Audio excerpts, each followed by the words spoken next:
Product not yet rated.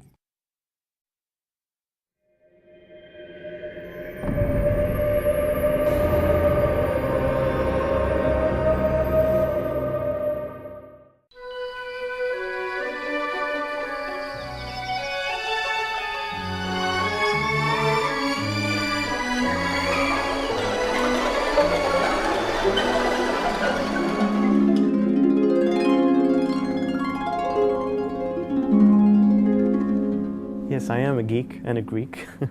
I would say I'm a hidden geek. I am a complete geek. Well, I don't think so. I like to keep up with the latest trends on the high streets. I suppose I am a bit of a geek. I've had the traditional geek bringing up. I had a chemistry set at the age of 7. Tim Rance is a very big geek, yeah, but I mean, we can sort of make exceptions for some people. Attention to all sorts of very obscure technical details that bores everybody stupid.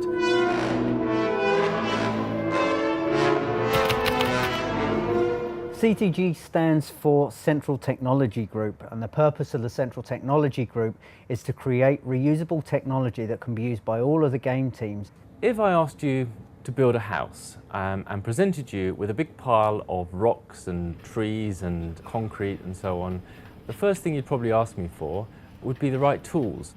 The specific advantages of CTG within the company for the games is that they can focus purely on the gameplay. They don't have to worry about writing tools again, writing technology again. The tools that we create are in use by the Fable team, and they aren't tools that you can just buy off the shelf.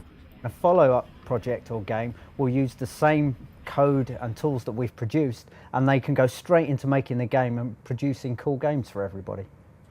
Currently I'm working on a spline tool. That means splines are basically curves, so I'm trying to make a tool to help people put things on curves. Lionhead has been making these tools and games for the past 10 years, and to celebrate our anniversary, a big fancy dress party was planned. I've taken 2 days off to build my costume, which is Pyramid Head from Silent Head. I spent so long deliberating whether I should go as the film version, which is a little bit more recognisable, or whether I should be really hardcore and go as the game version, and I kind of bottled out and went for the film version. 4 hours in, and I don't seem to be getting anywhere really, but I might need to go for a little sit down. One of the things that's a real struggle for game developers is fitting all of those assets into memory and onto the DVDs. What we've done is develop some compression routines that squashes down the data so that it will fit in the available memory, and we've done this with animations which take up huge amounts of memory uncompressed. We've done it with textures, which are the sort of beautiful pictures that go onto the meshes that we create. In an animation, which is basically the movement of a character around the world, we've managed to squeeze those down to just 1% of their original size. It just helps the pipeline of the content from the people, the creative people, through to the actual game itself.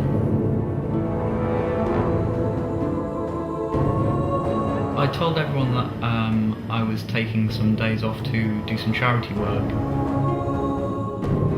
I'll be good. It's going well.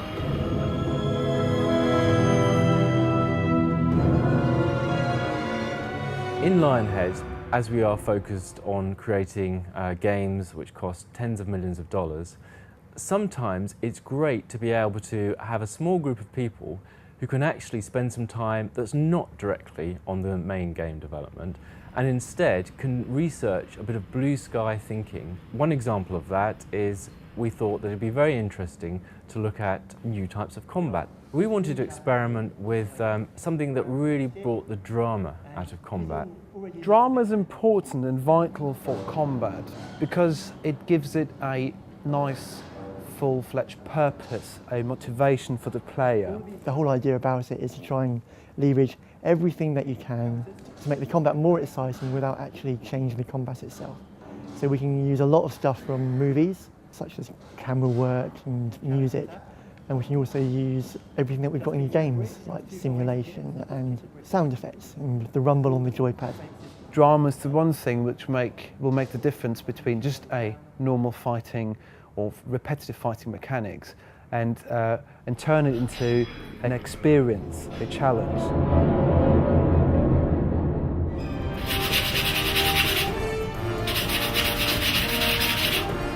apart from running out of paint and finding out that this is coming off all over me and my clothes,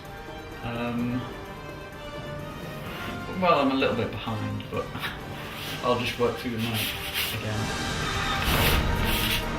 There's a whole range of things that have gone into Fable 2 to help the production of Fable 2 and the game itself. The fog adds a certain sense of atmosphere. Pete thought it was a good idea to actually get a fog machine in. It was quite good fun actually. We put it in a bucket and all of a sudden our bucket was full of mist and we just spent the entire day playing with it. It was great. We used it to get a good sense of how mist moves around, and then I believe Peter Molyneux nicked it for his pond at home, and he still hasn't returned it. Strange things are afoot in Peter's garden. And it's not just the mystery of the missing fog machine. Lionhead celebrated its 10th anniversary in style. Pyramid Head was in good company with numerous game celebrities in attendance.